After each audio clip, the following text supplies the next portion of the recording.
오늘 우리에게 주시는 하나님의 말씀은 요한일서 2장 7절로 11절까지 말씀입니다. 오늘 우리에게 주시는 말씀 요한일서 2장 7절로 11절 말씀 다 함께 말씀을 한 마음으로 한 목소리로 합독하겠습니다. 사랑하는 자들아, 내가 새 계명을 너희에게 쓰는 것이 아니라 너희가 처음부터 가진 옛 계명이니 이 옛 계명은 너희의 들은 바 말씀이거니와 다시 내가 너희에게 새 계명을 쓰노니 저에게와 너에게도 참된 것이라. 이는 어두움이 지나가고 참빛이 벌써 비침이니라. 빛 가운데 있다 하여 그 형제를 미워하는 자는 지금까지 어두운 가운데 있는 자요, 그 형제를 사랑하는 자는 빛 가운데 거하여 자기 속에 꺼리낌이 없으나 그의 형제를 미워하는 자는 어두운 가운데 있고 또 어두운 가운데 행하며 갈 곳을 알지 못하나니 이는 어둠이 그의 눈을 멀게 하였음이니라. 아멘. 다 함께 기도하고 말씀 나누겠습니다. 하나님 아버지, 이 부족한 종을 자비로운 손길로 덮어주시고 제 허물과 약함도 가리워 주셔서 하나님의 말씀이 권세 있게 증거되게 하여 주시옵소서. 은혜가 되는 말씀 되게 하여 주옵소서. 예수님의 이름으로 기도하옵나이다. 아멘.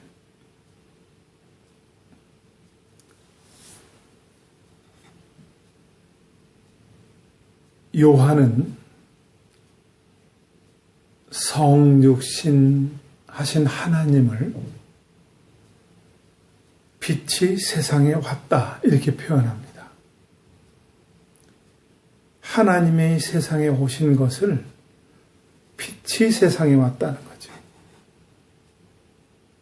그래서 요한일서 1장 5절에 보면 하나님은 빛이시다 그렇게 표현했습니다. 왜 사도 요한은 하나님을 빛이라고 표현했을까? 이런 생각을 하면서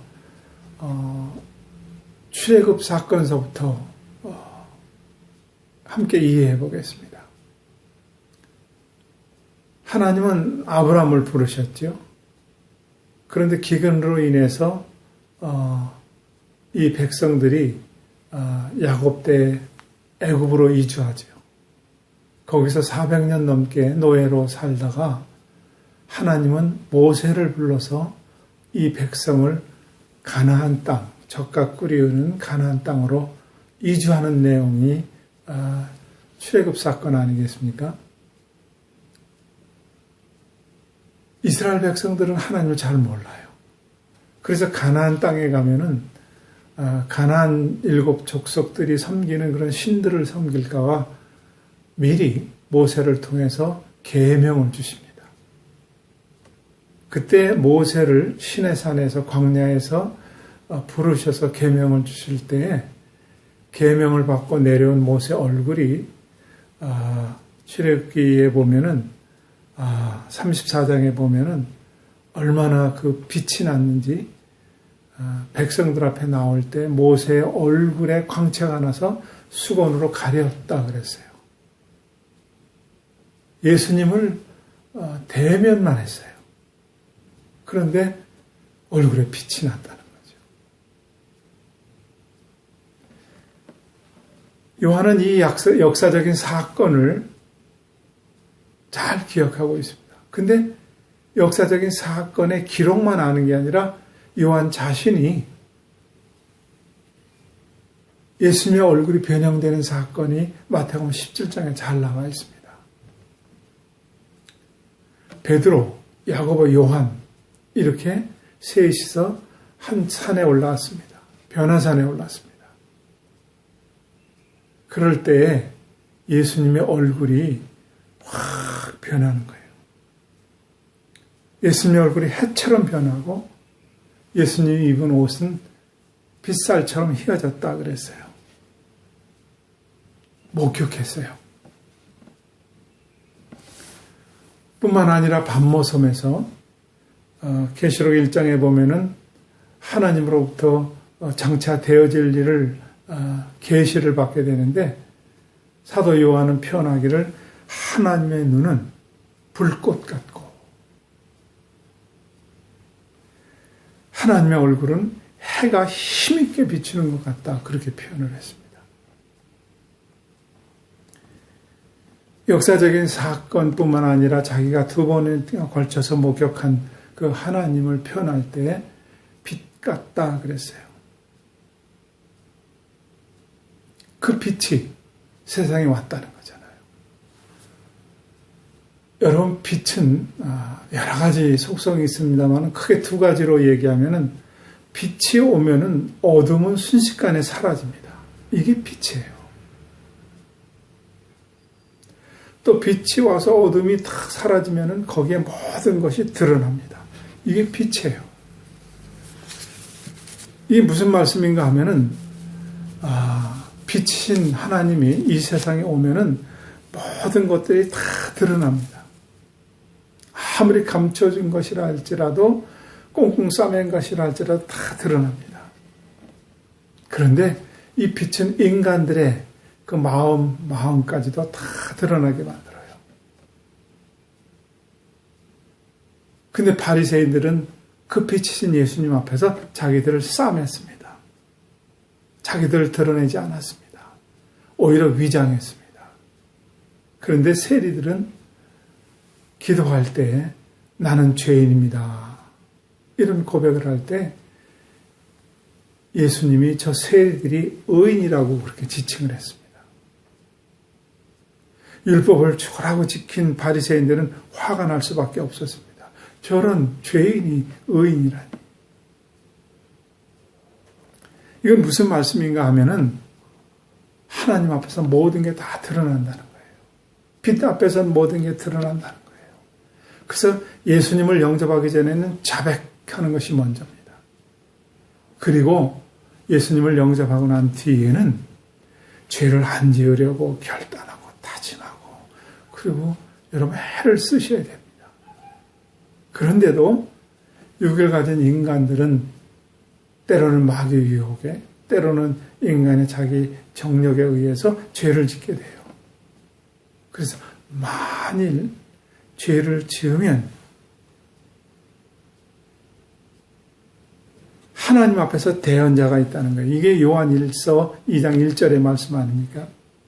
곧 의로우신 예수 그리스도라. 만일 죄를 지으면 변호해 줄 사람이 있는데 바로 의로우신 예수 그리스도라는 거예요. 이거 얼마나 신나고 얼마나 귀한 말씀인지 모르겠어요. 요한 사도는 이 서신서를 쓰게 된 이유에 대해서 말씀하면서 의로우신 예수 그리스도가 대언자라는 거예요. 이것은 완전한 보험입니다. 완전한 안전장치였어요. 이것이 지난 시간까지의 말씀이었습니다.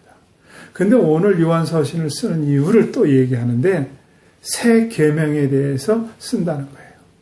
그런데 이 새 계명은 새로 쓰는 게 아니라 옛날부터 가진 계명이라는 거예요. 옛날에 있었던 율법이라는 거예요. 7절 말씀이에요. 오늘 본문 7절 말씀입니다. 사랑하는 자들아, 내가 새 계명을 너희에게 쓰는 것이 아니라 너희가 처음부터 가진 옛 계명이니 이 옛 계명은 너희가 들은 바 말씀이라 그래요. 그럼 이 새 계명을 너희들에게 쓰는데 이 새 계명은 뭐냐면 서로 사랑하라는 거거든요. 근데 이 사랑하는 것이 옛 계명 안에 있다는 거예요. 어디 있지? 율법에는 그런 게 없는데 눈은 눈으로 갚고 이는 이로 갚고 피는 피로 갚는다는 건데 어디 이런 게 있어? 그리고 이들은 당황했을 거예요. 이 계명을 열심히 지킨 사람들, 율법을 지킨 사람들은 그 율법을 잣대를 가지고 정죄했어요. 율법을 어긴 사람들을 괴롭히고 심판했거든요. 그리고 자기들의 행동이 옳다고 그러고 자기들의 행위가 정당하다고 생각했어요. 왜? 이것은 1500년 동안 예수님 당시에 모세가 율법을 받은 건 1500년 시간이거든요. 그리고 지켜 내려왔는데 예수님이 그 율법은 잘못 지켰다고 얘기하니까 얼마나 황당합니까? 틀렸다고 그러니까 얼마나 황당해요. 이 옛계명 율법에는 사랑이 들어있었습니다. 이들의 모든 노고를 제사장 바리새인들의 노고를 칭찬해야 되는데 예수님은 칭찬한 게 아니라 그들에게 화 있으라. 그리고 그들을 심판했습니다. 뿐만 아니라 예수님은 안식일을 거룩히 지켜야 되는데 병자를 치료했어요. 안식일을 범했습니다. 음식 규례를 지켜야 되는데 예수님께서는 입으로 들어가는 것은 더러운 게 없다. 다 하나님이 만든 것이다. 오히려 입에서 나오는 것이 너희를 더럽게 한다고 율법에 없는 말씀을 하는 거예요. 예수님은 세리 창녀들과 어울리고 식사를 하는 거예요. 가난하고 병든 것은 하나님의 복을 받지 못했거나 하나님의 저주를 받아서 생각한다고 생각했는데 그들과 서스럼 없이 어울리는 거예요. 오히려 율법을 지킨 사람들에게 독사의 자식들이라고 화 있으라고 말씀하는 거예요. 그러니까 바리새인들은 예수님을 죽일 수밖에 없었어요. 왜냐하면 그렇게 열심히 했는데 상금으로 보상으로 와지질 않은 거거든요. 조상 대대로 1500년을 지키면서 내려왔거든요. 근데 여러분들 이 전통이라는 게 오랫동안 내려오면 전통이잖아요. 근데 이 전통이 오랫동안 내려오면서 이렇게 바뀝니다. 그리고 전통이 오랫동안 지켜 내려오다 보면 그게 정통이 되고 그 정통은 이제 어떻게 되느냐? 잣대가 되고 법이 돼요.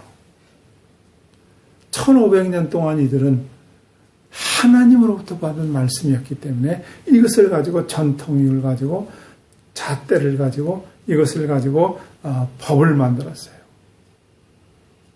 근데 본래의 법은 율법은 서로 사랑해야 되고 하나님을 사랑해야 되고 이웃을 사랑하는 것이었는데 어느샌가 이 율법이 사람들을 정죄하는 것으로 바뀌었어요.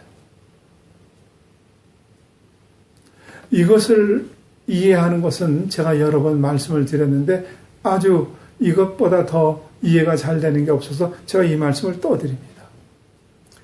저의 나이에는 유교적인 그런 사상을 많이 가진 부모님들로부터 많은 이야기를 듣고 자랐습니다.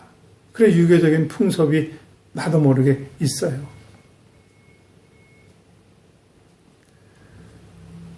내가 나도 모르게 배어있는 유교적인 그런 생각들이 있어서 자식에게도 그게 나타났어요. 언제 나타났냐면은 우리 아들이 고등학교 2학년 때로 기억해요. 학교를 안 가고 쉬는 날이었거든요. 이 녀석이 텔레비를 보는데 TV를 보는데 완전히 옆으로 모로 들어놓아서 이렇게 텔레비를 봐요. 그럼 뭐 문제될 게 없잖아요. 근데 제가 그 옆을 지나가다가 그 녀석 발치에서 이렇게 걸려서 넘어질 뻔했어요. 그럼 제가 실수해서 넘어진 거 아닙니까? 넘어질 뻔한 거 아니에요. 근데 아이한테 나도 모르게 소리를 쳤어요. 텔레비를 왜 들어놓으신 거냐고. 텔레비를 보던 녀석이 벌떡 일어나서 나를 쏘아보는 그 눈빛이 어휴 보통이 아니었어요. 아무 소리도 안 하고 들어가서 방문을 쾅 닫고 들어가는데 가슴이 철컹하더라고요. 한 몇 시간 있다 이 녀석이 나와서 아빠 할 말이 있어. 뭐야? 그랬더니 나를 앉혀놓고 아들이 뭐라고 하냐면 내가 오늘 휴일이야. 릴렉스 하는 날이야. 쉬는 날이야. 근데 텔레비를 앉아서 차려 자세로 봐야 되는 이유를 설명해 봐 그랬어요. 제가 할 말이 없더라고요. 릴렉스 하는데 내가 앉아서 보든 옆으로 들어놓아서 보든 서서 보든 그게 뭐가 문제가 되는지 설명을 해봐 그런데 제가 할 말을 잃어버렸습니다. 여러분, 전 어릴 때 잠시 유교적인 어떤 그런 교육도 아니죠. 어떤 그런 생각들을 가진 사람들에 의해서, 부모들에 의해서 그렇게 살아왔는데, 그것이 나타났는데, 이스라엘 사람들은 1500년이나 지켜왔던 전통, 율법 하나님으로 받은 거거든요. 이게 변하겠어요? 근데 이들이 갖고 있었던 율법, 계명은 잘못 이해하고 있었던 거예요. 그 율법은 남을 정죄하고 판단하는 게 아니었어요. 율법 안에는, 율법의 핵심은 이런 거였어요. 신명기 6장 5절에 보면은 너는 마음을 다하고 성품을 다하고 힘을 다하여 여호와를 사랑하라. 아멘. 이게 율법의 핵심이에요. 그런데 레위기 19장 18절에 보면은 원수를 갚지 말며 동포를 원망하지 말며 이웃사랑이를 내 몸과 같이 하라. 나는 여호와니라. 율법의 핵심은 여호와 하나님을 사랑하는 것이고 율법의 핵심은 내 이웃을 내 몸과 같이 사랑하라는 거예요. 이것이 신명기, 레위기 그대로 이렇게 묻어 있는 거예요. 이 레위기, 신명기를 하나로 묶어서 예수님이 하신 말씀이 하나 있어요. 이것이 바로 마태복음 22장 35절로 40절입니다. 한 율법사가 예수님에게 어느 계명이 가장 큽니까? 하고 질문했던 내용이거든요. 제가 읽습니다. 그 중에 한 율법사가 예수를 시험하여 묻되 선생님이여 율법 중에 어느 계명이 크니까? 예수께서 가라사대 내 마음을 다하고 목숨을 다하고 뜻을 다하여 주 너희 하나님을 사랑하라 하셨으니 이것이 크고 첫째 되는 계명이요 둘째는 그와 같으니 네 이웃을 내 몸과 같이 사랑하라 하셨으니 이 두 계명이 온 율법과 선지자의 강령이니라. 율법의 핵심은 뭐예요? 하나님을 사랑하고 그와 같이 비중 있게 똑같이 이웃을 사랑하라는 거예요. 선지자들의 얘기는 뭐냐? 강령이 하나님을 사랑하고 이웃을 사랑하는 거예요. 선지자들이 얘기했던 그 모든 것의 결론이 하나님 사랑, 이웃 사랑이라는 거예요. 근데 유대인들은 잘못 이해하고 있었어요. 바리새인들은 잘못 이해하고 있었어요. 초대교회에 이 사상이 예수 믿는 사람들 안에도 들어와 있었어요. 그래서 이 부분을 사도 요한이 요한복음에서도 지적합니다. 요한복음 13장 34절에 보면은 새 계명을 너희에게 주노니 서로 사랑하라. 내가 너희를 사랑한 것 같이 너희도 서로 사랑하라. 새 계명을 주는데 서로 사랑하라. 근데 이 새 계명은 옛 계명이라는 거죠. 옛 계명의 핵심이라는 거죠. 초대교회 성도들은 이 유대적인 사상, 율법의 어떤 생각들이 그들을 지배하고 있었어요. 스며들어 있었어요. 이것을 사도 바울은 이렇게 얘기합니다. 로마서 13장 8절에서 10절인데요. 피차 사랑의 빛 외에는 아무에게 된지 아무 빛도 지지 말라. 남을 사랑하는 자는 율법을 다 이루었느니라 그랬어요. 남을 사랑하는 것이 율법을 다 이룬 것이라는 거예요. 율법의 한 부분을 이룬 게 아니라 다 이루었다는 거예요. 율법이 요구하는 모든 것들을 사랑으로 다 이루었다는 거예요. 그래서 사랑의 빛 외에는 피차 어떤 빛도 지지 말라는 거예요. 9절에 보면은 간음하지 말라, 살인하지 말라, 도둑질하지 말라, 탐내지 말라 한 것과 이게 뭐예요? 10계명 아니에요. 그 외에 다른 계명이 있을지라도 내 이웃을 내 자신과 같이 사랑하라 하신 그 말씀 가운데 다 들었다는 거예요. 십계명 외에 다른 어떤 계명이 있다 할지라도 네 이웃을 사랑하고 내 자신과 같이 사랑하는 그 말씀 가운데 다 이루었다는 거예요. 그래서 10절에 사랑은 이웃에게 악을 행치 아니하나니 그러므로 사랑은 모든 율법의 완성이니라. 사랑이 모든 율법의 완성이라는 거예요. 여러분 사랑한다면 어떻게 살인을 해요? 사랑한다면 어떻게 간음을 하고 어떻게 도둑질을 해요? 사랑한다면 이웃에게 어떻게 악을 행할 수가 있습니까?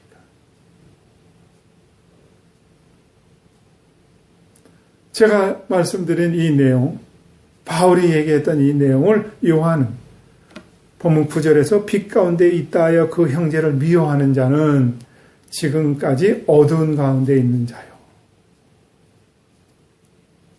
예수를 믿는다 하고 그 형제를 미워하는 자는 어두운 가운데 안 믿고 있다는 거예요. 10절에는 그의 형제를 사랑하는 자는 빛 가운데 거하며 자기 속에 꺼리낌이 없다. 그 형제를 사랑하는 자는 믿음 가운데 있고 자기 안에 꺼리낌이 없다는 거예요. 빛이 오면 어둠이 순식간에 물러나는 것처럼 예수를 영접하면 내 안에 어두운 세력들이 물러가고 그 다음에 내 안에 뭐가요? 사랑하는 마음이 생긴다는 거예요. 여러분은 빛의 자녀입니까? 당신은 빛의 자녀입니까? 여러분 구원에 확신이 있습니까? 그 증거가 사랑이라는 거예요. 아직도 미운 사람이 있으면 어두움에 있는 사람이라는 거예요. 에베소 5장 8절에 이렇게 이야기합니다. 너희가 전에는 어두움이더니 이제는 주 안에서 빛이라. 빛의 자녀들처럼 행하라. 빛의 자녀들처럼 행하는 게 뭐예요? 사랑하라는 거예요. 하나님의 자녀들, 빛의 자녀들, 구원의 확신이 있는 사람들은 사랑을 드러내야 됩니다. 그런데 유대인들, 제사장들은 사랑을 드러내지 않았어요. 계명을 가지고 사람들을 정죄하고 심판하고 힘들게 했어요. 초대교회 성도들은 예수를 믿는다고 하면서 이 사상을 가지고 있었어요. 그래서 사도 요한이 지금 말하는 겁니다. 여러분, 왜 예수님은 율법을 잘 지키고 계명대로 살려고 하는 바리새인들, 제사장들을 향해서 독사의 자식들아 와 있으라 그런 말씀을 하셨을까요? 선지자를 통해서 끊임없이 이 부분을 지적했어요. 이사야 1장 11절로 13절입니다. 여호와께서 말씀하시되 너희의 무수한 재물이 내게 무엇이 유익하뇨? 나는 수양의 번제와 살찐 짐승의 기름에 배불렀고 나는 수송아지나 어린 양이나 수염소의 피를 기뻐하지 아니하노라. 너희가 내 앞에서 보이러 오니 그것을 누가 너희에게 요구하였느냐? 내 마당만 밟을 뿐이니라. 헛된 재물을 다시 가져오지 말라. 분양은 나의 가증이 여기는 바요. 월삭과 안식일과 대회로 모이는 것도 그러하니 성에 아울러 악을 행하는 것을 내가 견디지 못하겠노라. 소 잡고 양 잡고 염소 피 뿌리고 다 하는 거 질렸다는 거예요. 하나님. 안식일로 모이는 것도 그래요. 주일 지키면서 그것도 못 견디겠다는 거예요. 성회, 부흥회하고 대회, 특별 집회하고 다 하는 거 하나님이 지쳤다는 거예요. 이런 거 하지 말라는 거예요. 아모스 선지자는 5장 21절로 23절에 이렇게 얘기합니다. 내가 너희 절기를 미워하며 멸시하며 너희 성회들을 기뻐하지 아니하나니 너희가 내게 번제나 소제를 드릴지라도 내가 받지 아니할 것이요 너희 살찐 희생의 화목제도 내가 돌아보지 아니하리라. 내 노래소리를 내 앞에서 그칠지어다. 내 비파 소리도 내가 듣지 아니하리라. 선지자를 통해서 계속해서 하나님이 말씀하셨거든요. 아모스에게는 네 찬양 안 받는다는 거예요.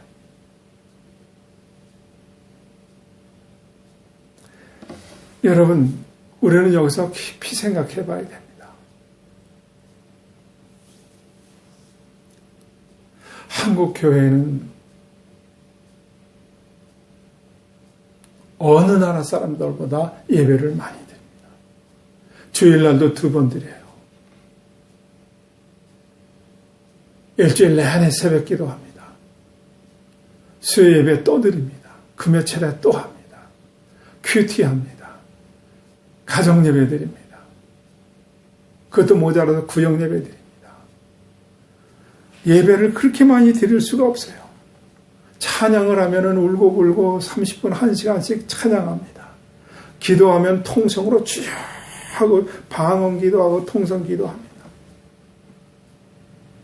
이런 걸 하나님이 만약에 안 받으셨다면 얼마나 황당하겠어요.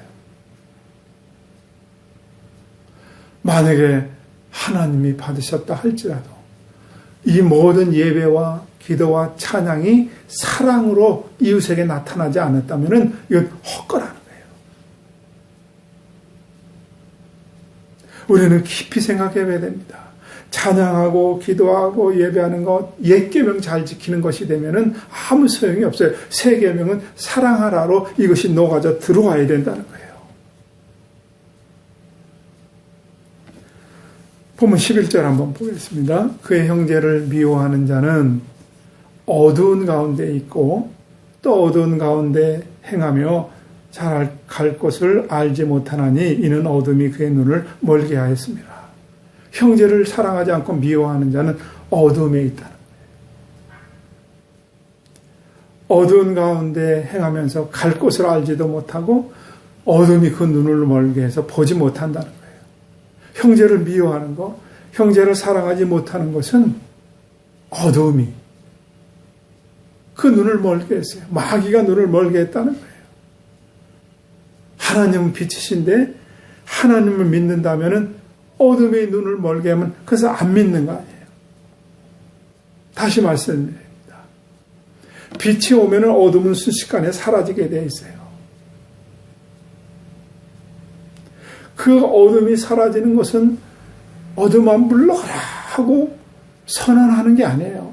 금식하고 통성기도하고 방언기도해도 안 없어져요. 빛이 오면은 순식간에 어둠이 물러가는 것처럼 그렇게 물러간다는 거예요. 주여 믿습니다 안 해도 돼요.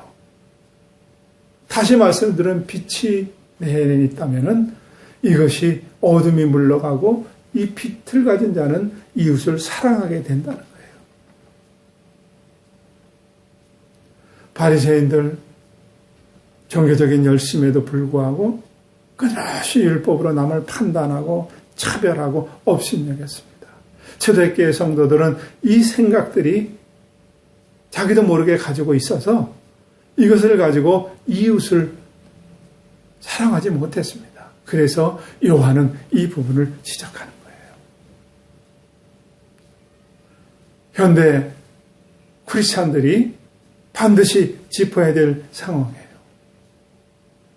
예수님을 보세요. 어린아이 하나가 예수님에게 가까이 오는 것을 제자들이 못 오게 말했는데 예수님은 안고 그 아이를 내게 가까이 오는 것을 막지 말라고 그랬어요. 왜? 그 어린아이 하나에도 하나님의 형상이 들어있어요. 어떤 사람은 얼굴에 많이 배우지 못한 게 나타날 수 있습니다. 무식해요. 그래도 예수님은 무시하지 않았어요. 왜? 하나님의 형상이 그 안에 들어있어요. 어느 사람은 가난해요. 가난에 찌들려서 얼굴에 그게 나타나 있어요. 그래도 예수님은 그들을 무시하지 않았어요. 왜? 하나님의 형상이 그 가난한 자에게, 그 못 배운 자에게 들어있는 거예요. 심지어는 죄를 짓고 고민하는 그 사람도 함부로 대하지 않았어요. 왜? 하나님의 형상이 있으니까. 사랑으로 대했다는 거예요. 우리는 좀 무식해 보이고 우리는 좀 가난해 보이고 하면 무시하잖아요. 안 해요. 사랑으로 대하라는 거예요. 이것이 지금 요한 사도가 다시 우리를 주지시켜주는 말씀이에요. 여러분, 내가 좀 가졌다는 것으로 못 가진 사람을 함부로 대하고 내가 배웠다는 이유로 못 배운 사람을 함부로 대하고, 내가 나이가 들었다는 이유로 어린 사람을 함부로 대하면 안 된다는 거예요. 이것이 여러분 안에서 사랑으로 나타나야 돼요. 가정에서 나타나야 돼요. 어느 사람이 쓴 글에 그런 얘기가 있어요. 부부가 처음에는 사랑으로 살다가 젊어서 나이가 들고 나서 우정으로 산다 그래요. 우정. 여러분 끝까지 사랑으로 사십시오.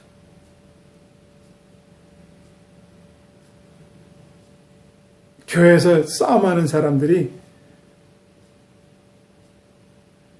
왜 싸우냐고 물어봤더니 열심히 하려고 하니까 싸웠다는 거예요.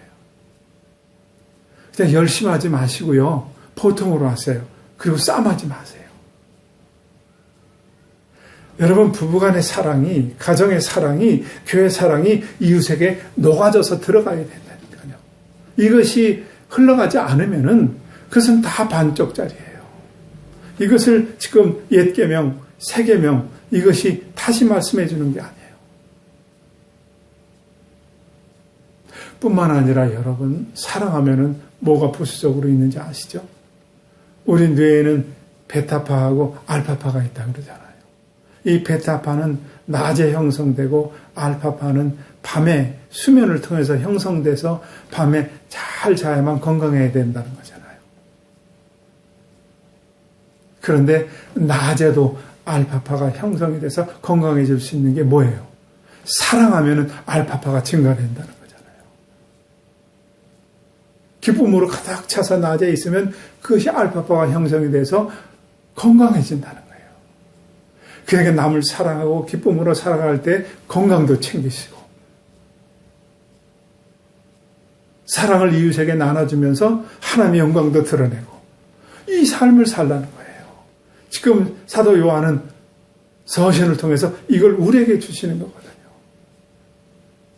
이런 거 놓치고 살면은 억울하잖아요. 예수 믿으면서.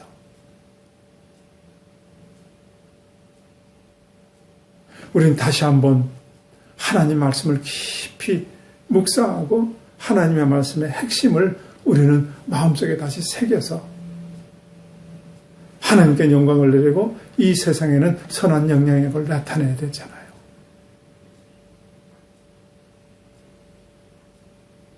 이것이 바로 옛 계명인데 이 옛 계명 안에는 너희들이 말하는 것처럼 이는 이, 눈은 눈, 피는 피로 갚는 게 아니라 사랑이 있다는 거예요.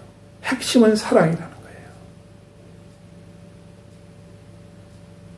이 핵심의 말씀을 예수님이 율법사가 어느 계명이 큰다 할 때 하나님 사랑 그리고 이웃 사랑 이것이 모든 율법과 선지자의 결론이다.